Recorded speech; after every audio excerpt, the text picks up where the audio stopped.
Hello! So, time for my warrior part to my card review of the Journey to Ungoro expansion.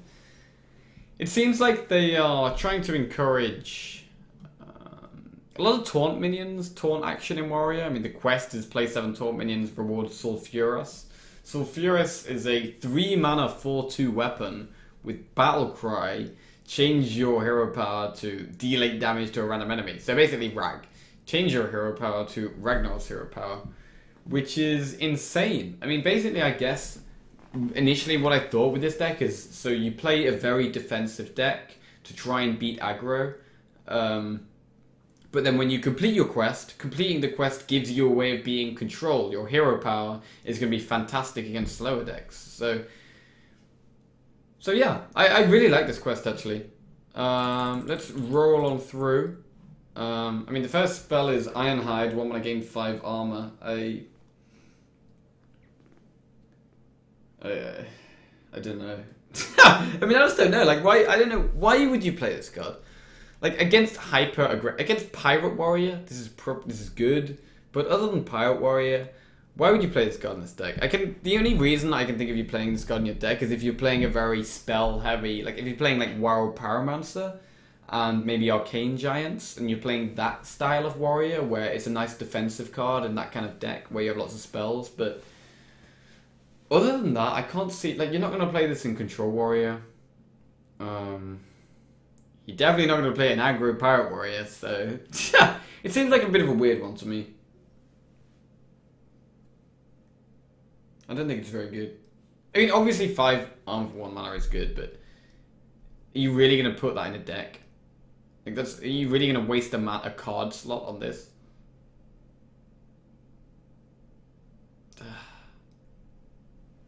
No, I don't think so. I mean, it's very cheap. Like, it is very good against the hyper aggro, right? Against the hyper aggro, it is a nice, quick heal. I mean, it's kind of like a flash heal, but you can't use it on minions. And it works with Shield Slam. So, yeah, I mean, Shield Slam is good with Shield Slam, but I don't think you're going to play this in Control Warrior, right? You're just going to run out. Like, Control Warrior runs out of cards in their hand too quickly anyway. I don't think you can play a card like this where you're just going to have a wasted card space, basically. No, I don't think you can play this in Control Warrior. Okay. 6 mana, Ornery Direhorn. 6 mana, 5/5 beast, Taunt. So 6 mana, 5/5 with Taunt, and Battle Cry Adapt. So, if your minion has Taunt, then generally you're going to want a defensive Adapt. So you're going to want Health. 6 mana, 5/8 Taunt is very good. You know, that's really strong.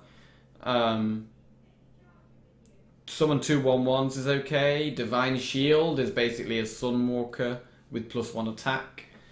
So that's okay. Like, I feel like you're always going to want health with this one. Like, Divine Shield and Untargetable are both okay. Untargetable is quite nice because your opponent's going to have to trade into it. Summon 2 1/1s is okay. But I think this is a good minion that you'd probably play in the quest. Maybe you would only play one of it though. It's one of those cards where it's not that amazing. It's good, but it's not amazing.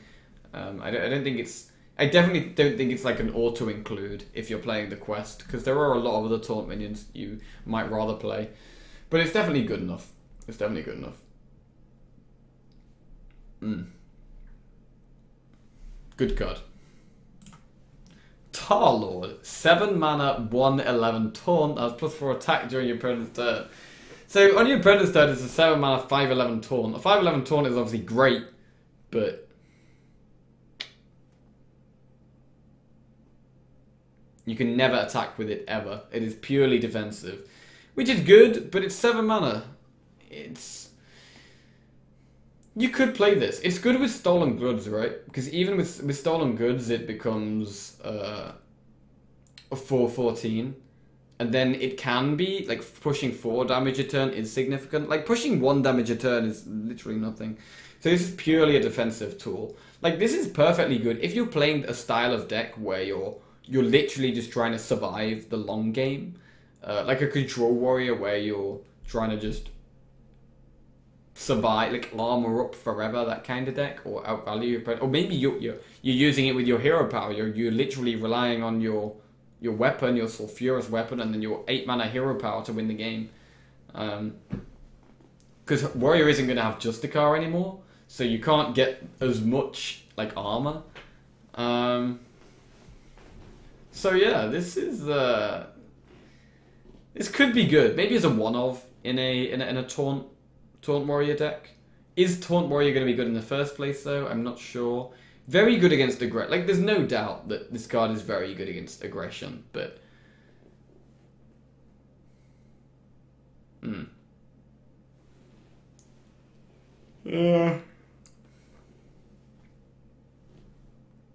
not sure.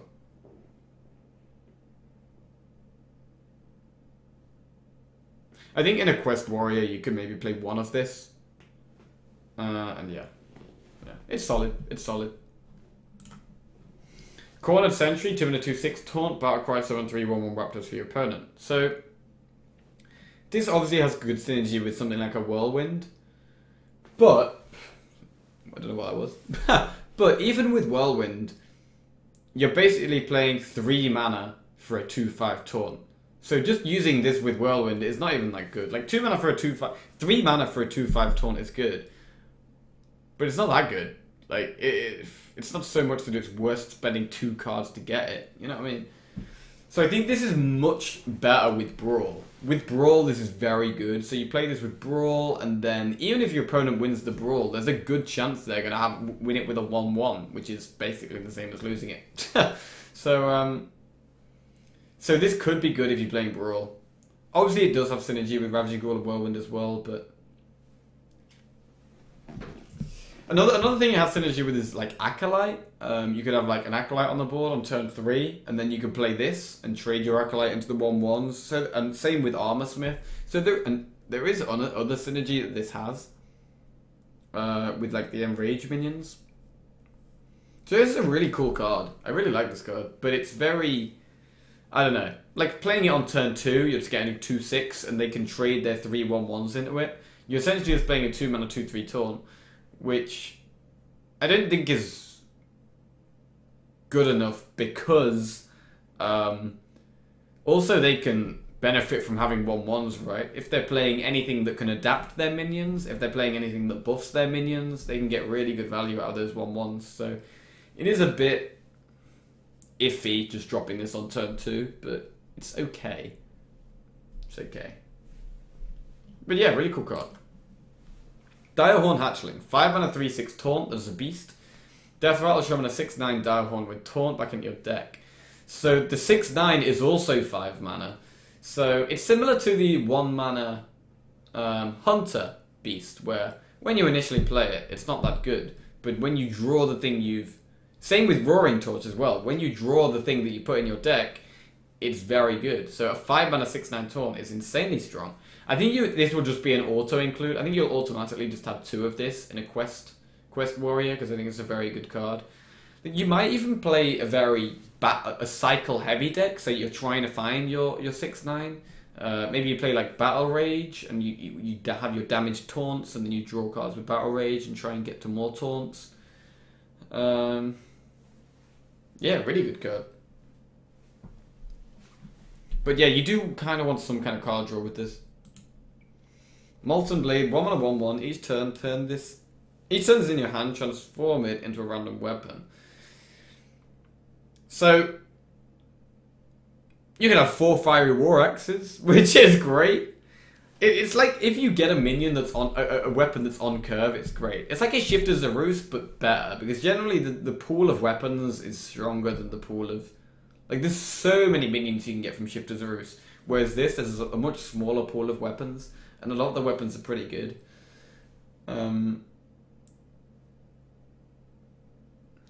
So this is a weird one, because you could maybe play 1 or 2 of it, but you're not going to be able to consistently play it on curve. It's going to be switching up every time. It's going to be you're more likely going to be able to use it later in the game. It could be good enough to play though in maybe a mid-range deck, maybe even a control deck. I don't know, because weapons are very good for value. And there are quite a few good weapons in the game. I mean, if it ever turns into a War Axe on turn 2, you're very happy with that. Yeah. It's not... It's not like insane or anything though. It's... Like sometimes it'll be good, but it's probably not quite consistent enough really. Like... It's something that I'm definitely going to try out in some kind of mid-range. Like, if I'm playing, say, a Quest Rogue with the Taunts, I'll probably try, like, one of this and see how it goes. Because there are a lot of good weapons.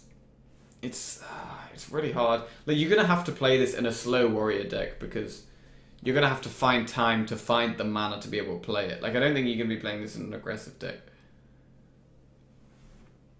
Yeah, cool card. Sudden Genesis. 5 mana, summon copies of your damaged minions. So, it's a Blood Warriors that instead of adding things to your hand, summons them onto the board. So it's more of a tempo value card. It's more tempo than value. So you could play this in the Arcane Giant style deck, where you're getting copies of Arcane Giant. Use it on patrons? Lol.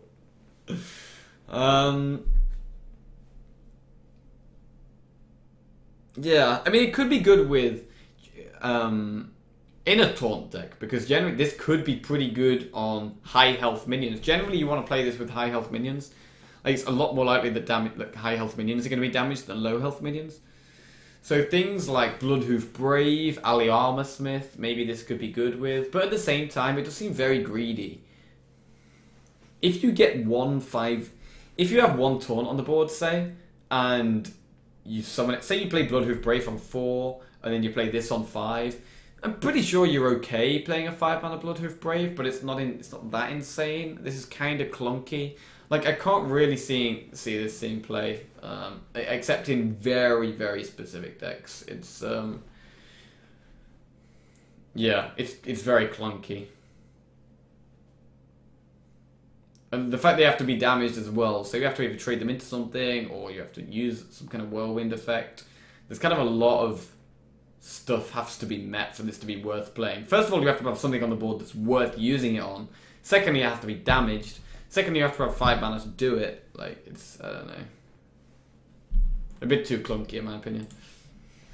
But, explore Ungoro, the renounce dankness of Warrior.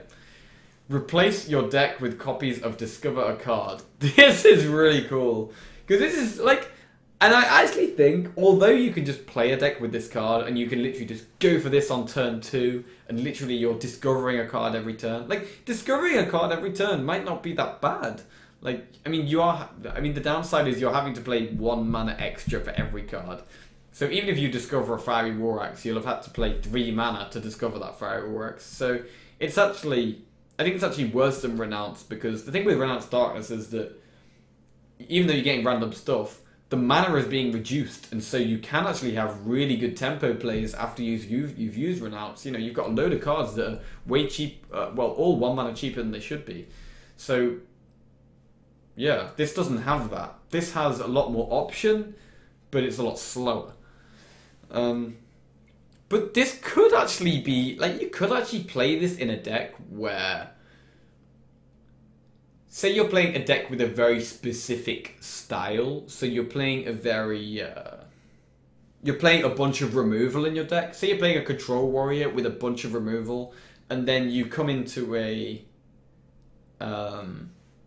Control Mirror, so you're against another Control deck, then all of your Brawls and Revenges and that kind of thing are not going to be very useful, and you don't have an Elise or you don't have a Golden Monkey to change all the cards in your deck to legendaries, but you do have an Explore Ungoro to change them all to discover a card, which is kind of a similar thing. Like, you can create random, whatever you like. Well, not whatever you like, you obviously discover, you have 3 choices, but I think this card is more likely to see play than you would first expect. Not in a Hail Mary use it on turn 2 kind of way, but more in a kind of, okay, everything left on my deck isn't really good in this matchup. Let's use Explore and Guru to change it and make my deck good for this matchup. And I think it would be for the control matchups, like for making your deck good in the control matchups. So you'd be playing an anti-aggro deck, but maybe you play one of these in to help with the control matchups. Like, that's just my thinking of it. I mean, you would also maybe have the quest and then get Sulfurous to help get in the control matchups. That's another way. But this is like another way of making your warrior good against... This is another way of making your control warrior have some kind of way of beating other control decks.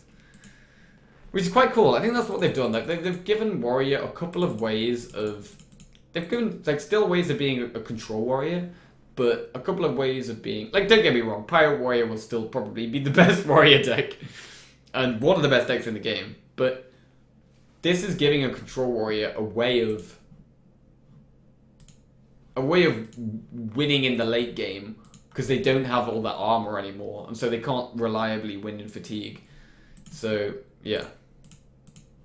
I mean, you also have the new Elise, which puts an Unguro pack in your deck, which you would probably play in Control Warrior, which is really cool. But, yeah. Control Warrior looks pretty interesting. I've never really liked Control Warrior, but I think right now it's more interesting than it's been in a while, and there's going to be quite a few options, so you might catch me playing some Control Warrior for once. But yeah. Warrior's pretty cool. Oh, we missed King Mosh. This is wrong, by the way. I don't know why this website... This is wrong. It's not a 2-mana 2/6 Death Rattle. It is a 3-mana 4/2 Battle Cry. So yeah, ignore that. King Mosh, 9-mana 9/7 Beast. Battle Cry, destroy all damaged minions. So one of Control Warrior's issues is having a tempo play against decks like Jade. Whereas this, you can Whirlwind, destroy all the Jades, and develop a 9/7, which is fantastic for tempo and could help you close out a game against Jades. But it's probably still not enough to make... Like, I think Control Warrior is always going to be a deck that is unfavored against Jades. But it is, you know, it's a good card. And you combining this with Whirlwind is very strong. I mean, it's going to be a 10-mana board clear, so it is a lot. But I mean, you don't actually have to play it with Whirlwind. You could play it on turn 9, but if you're playing on turn 9, you're probably going to need to have either damage loads of stuff on turn 8, or have some stuff on the board to trade into their stuff to damage their stuff. But yeah, this is a really good card for tempo. And will it see playing Control Warrior? I don't think so. But it is very good against Jade. Like, there's no doubting that it's good against Jades, but I don't think it's good enough to play, because you specifically have to have Whirlwind or have already set up a load of damage stuff. Like, without Whirlwind, this is going to be very awkward to use, that's the thing. So, I don't think this will see play. Oh. Anyway. Control Warrior. Excited. You will not catch me playing Pirate Warrior, I can assure that. And, but yeah. Thanks for watching, guys. Let me know what you guys think to the cards in the comments below. And see you in the next video.